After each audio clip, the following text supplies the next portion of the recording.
Hey everyone, this is Dan from JazzComposersPresent.com, an online space where composers, musicians, and listeners come together to celebrate the music we love.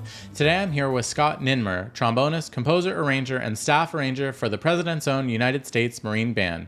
Scott's here to talk to us about how taking a linear approach can create some pretty interesting harmonies. Thanks, Dan. So I'd like to start by taking a look and a listen to a short 4-bar melody that I've written. You can hear it here played in the lead trumpet.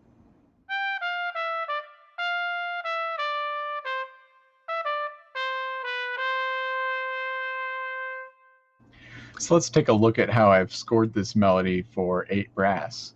You can see that this is written in a tonal setting. We start in C major and end on C major. Let's take a listen.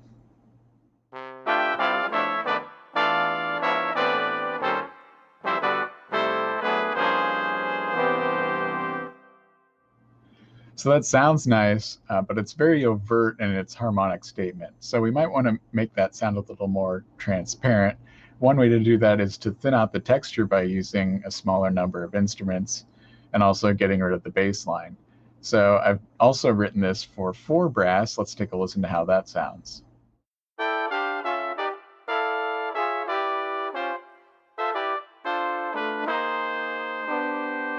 So this is definitely more transparent, and why the voice leading throughout is good. You can still hear that they're sort of subservient to my harmonic scheme. So that might be something we're interested in getting away from as we write.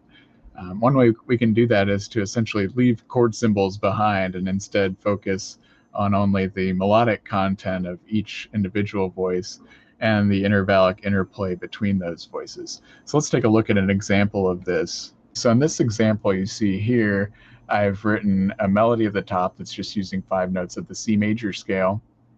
In the inner 2 voices, I've written them starting on G and C, and then they just descend by half step throughout the example. The lowest voice starts on E and descends by 3 half steps in each example. Let's take a listen to how that one sounds.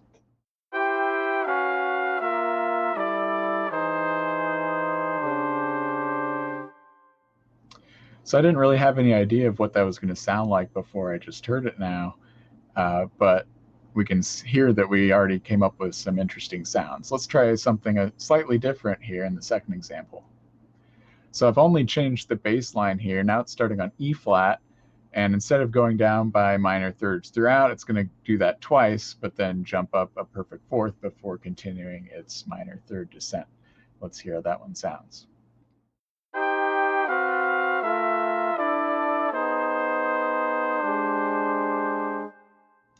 So in those 2 instances, we've already created some very interesting sounds, but we might want to introduce some more rhythmic activity. So we can do that by, in the inner voices, adding in 1/8 notes instead of quarter notes. So you can see here that on the offbeats, I've added chromatic lower neighbors to each of the notes that in the previous example was a quarter note. So on the quarter notes, they're still descending by half step, but we've added in those extra 1/8 notes there. The bass voice is also doing something slightly different. Now it's moving down by 3 half steps, moving up by 2 half steps, and continuing that pattern. So let's hear how that one sounds.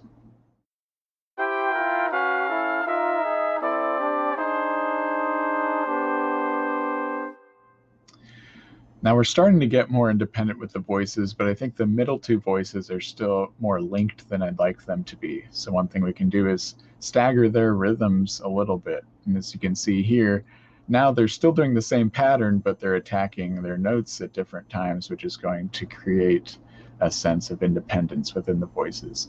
The bass voice is also doing something unique now, especially in the final bar. So this should sound to be the most independent of the examples we've seen so far. Let's take a listen.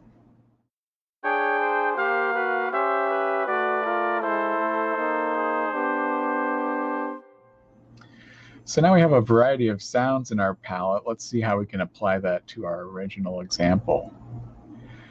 So here, the inner voices are starting on A flat and D flat and moving down by half step. The bass voice is starting on F flat and moving down by thirds. And then that pattern is going to reset itself every time the melody resets its little 4-note motif there. So we can see that throughout the first 4 bars.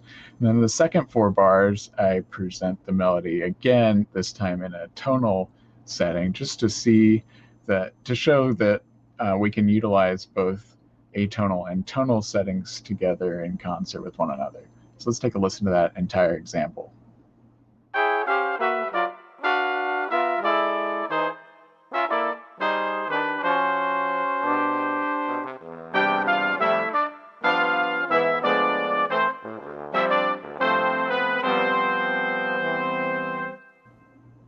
So hopefully that gives you a few ideas as you get started writing in this linear style. It's really about exploration and finding new and unique sounds as you do this. So have fun exploring. Thanks for watching today's mini lesson. Be sure to like, share, and subscribe. Drop any questions, comments, or suggestions for future videos in the comment section down below. To watch our full-length events and participate in live Q&As with our presenting artists, head over to jazzcomposerspresent.com. Thanks, and we'll see you next time.